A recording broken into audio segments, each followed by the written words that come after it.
তো এই ভিডিওতে আমরা দেখব কিভাবে আপনি আপনার প্রতিষ্ঠানের জন্য ইদারা স্কুল ম্যানেজমেন্ট অ্যাপটি নেওয়ার পর প্রথমবার লগ ইন করবেন আর আপনার প্রতিষ্ঠানের তথ্য দিয়ে কনফিগার করবেন। সো আমরা এখানে লগ ইন স্ক্রিনে চলে যাব। লগ ইন করার জন্য আমাদের যে প্রাথমিক ক্রেডেনশিয়াল ডিফল্ট ক্রেডেনশিয়ালটা হচ্ছে admin@gmail.com আর 1 থেকে 8 পর্যন্ত পাসওয়ার্ড। সো লগ ইন করবো আমরা এখন। লগ ইন করার পর আমাদের ড্যাশবোর্ড টোটালি খালি দেখাচ্ছে এখানে। সো আমরা এখনো আমাদের প্রতিষ্ঠানের তথ্য দিয়ে কনফিগার করিনি বলে এরকম খালি আসছে। তো আমরা এখন আমাদের প্রতিষ্ঠানের তথ্য দিয়ে কনফিগার করব। তো কনফিগার করার জন্য আমরা যাব মেনুতে, এরপর সেটিংস, দেন সাইট সেটিংস।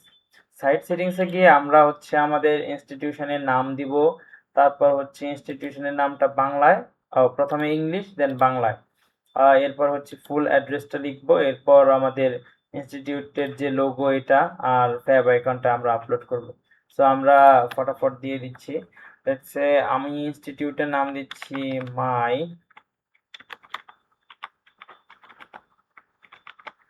ইনস্টিটিউট, আর বাংলায় দিয়ে দিচ্ছি হচ্ছে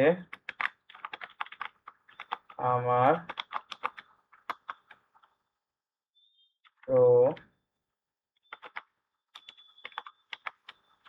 প্রতিষ্ঠান। আচ্ছা, আর এরপর হচ্ছে কোনো একটা ঠিকানা দিয়ে দিচ্ছি। ধরুন ঠিকানাটা বাংলায় দেওয়া যেতে পারে, যেমন আমার ঠিকানা।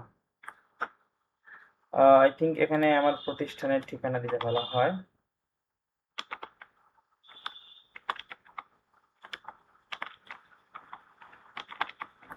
আচ্ছা, আমার প্রতিষ্ঠানের ঠিকানা। এরপর আমরা আমাদের প্রতিষ্ঠানের জন্য যে কোনো একটা লোগো সিলেক্ট করে নেব। সাপোজ আমি এই লোগোটা সিলেক্ট করলাম। এরপর একটা ফ্যাব আইকন সিলেক্ট করব। তো আমাদের লোগো, ফ্যাব আইকন ইত্যাদি আমাদের সিলেক্ট করা শেষ।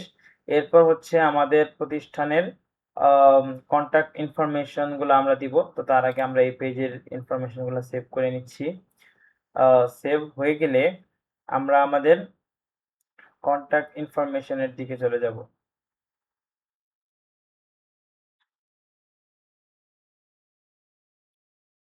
আচ্ছা, সেভ হয়ে গেছে।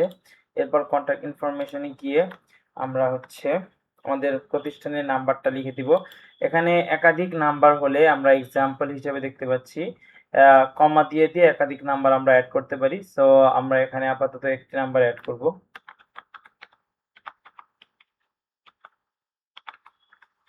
আচ্ছা, আমরা নাম্বার অ্যাড করে নিলাম।